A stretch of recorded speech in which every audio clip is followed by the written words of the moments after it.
Joining us now, Speaker of the House, Mike Johnson. Good to have you here. I know you didn't want a partial shutdown for your birthday, but that's where we are.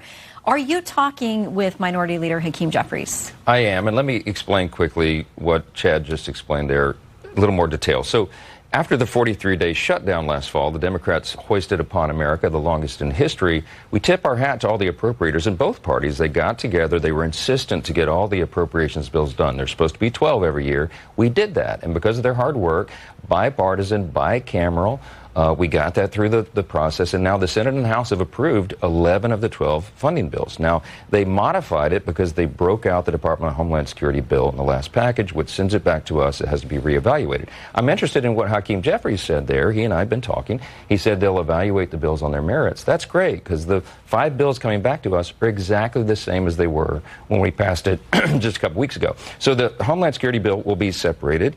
2 weeks of intense negotiations to try to figure this out. But what Brandon Gill said there, my House colleague, Republican, is right. We have to allow ICE to do its job.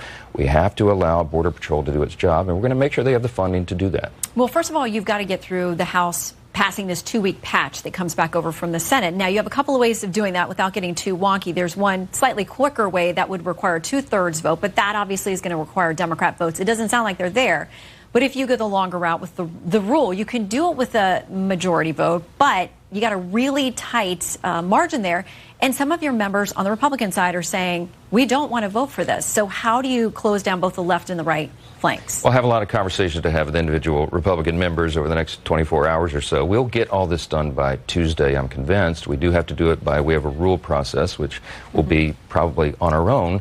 I don't understand why anybody would have a problem with this, though. Remember, the bills that have already been passed, we're going to do it again. It's a formality at this point.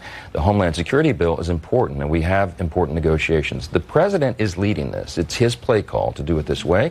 He has already conceded that he wants to turn down the volume, so to speak, and make sure this is done in an appropriate way. What a great step it was to put Tom Homan in charge of the situation in Minneapolis and Minnesota. He has 40 years' experience. He's brought a steady hand to the wheel, and all that is to be applauded. And he himself has already acknowledged to Leader Schumer in the Senate, and I'm sure he'll say the same to House Democrats, that some of the reforms and the processes are fine with them. For example, we want body cameras on immigration and customs enforcement agents. In fact, in the bill that the Democrats are currently rejecting, we put $20 million into that legislation to allow for that. So, look, I think there's some healthy conversations in good faith that'll be had over the next couple of days, and I look forward to that. Okay, so there are billions of dollars, tens of billions of dollars for ICE. They're going to keep operating even if this DHS funding goes away. For now, it affects FEMA and TSA and other things. But Senate Minority Leader Chuck Schumer says this. He says one of the things they want to do, in addition to negotiating these reforms, they want all the money that ICE is now spending, or where it's allocated, no matter where it comes from, to be tagged with those reforms. If there's money you guys have already approved for ICE,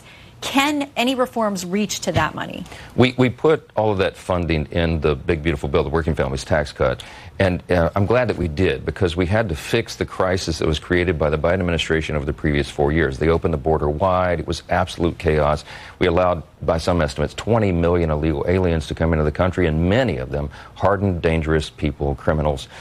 We've got to get them out of the country. So we had to front load the funding. That will be there, and as you noted, it doesn't matter what they do to the current DHS bill, those operations will continue. Exactly. Okay, so you got 2 weeks. You've already burned through a couple of days based on how this works. Here is what Senator Kennedy thinks about the odds of getting something done in the next few days. I think it's likely that the next 2 weeks surrounding putting together a DHS budget will have all the efficiency of an 8th grade car wash. I mean, I've talked to Republicans and Democrats who don't think you're going to get this hammered out in the next 2 weeks. Now, we're looking at maybe a week and a half. So are we going to have another partial shutdown in 2 weeks? Far be it from me to disagree with my friend and brother, the great and wise senator from Louisiana, John Kennedy.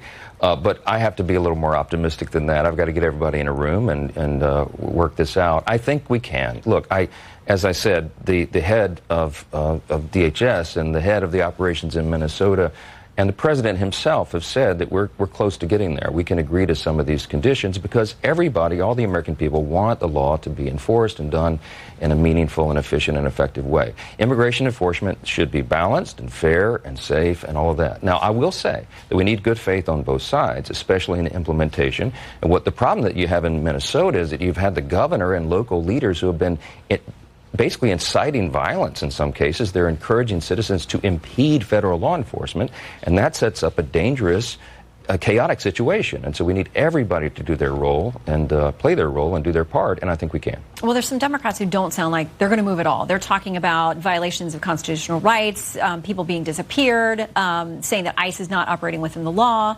They don't sound like they're going to be ready to cave on some of these things. They want masks off of these ICE agents. They want them wearing ID that tells exactly who they are. I mean, are those the kinds of things that you think any of your members are going to cave on? Well, those two things are conditions that would create further danger. I mean, Tom Homan told Leader Schumer himself, I was part of the conversation in the Oval Office a few days ago, he said that's one of the demands that I'm not going to be able to implement. I have to protect my officers. And when you have people doxing them and targeting them, of course we don't want their personal identification out there on the streets. And so we've got to work through this in a meaningful way, in a thoughtful way that comports with common sense. We need to turn down the volume, decrease the danger, and taking the mask off and putting their names and addresses on their uniforms. You don't think there are House GOP votes for those kinds of things? No, there won't be, and I don't think the president would approve it, and he shouldn't. Okay, I want to ask you about some polls that we've got out this week. This looks ahead to the midterms. We've got Fox News polling out on congressional vote preference.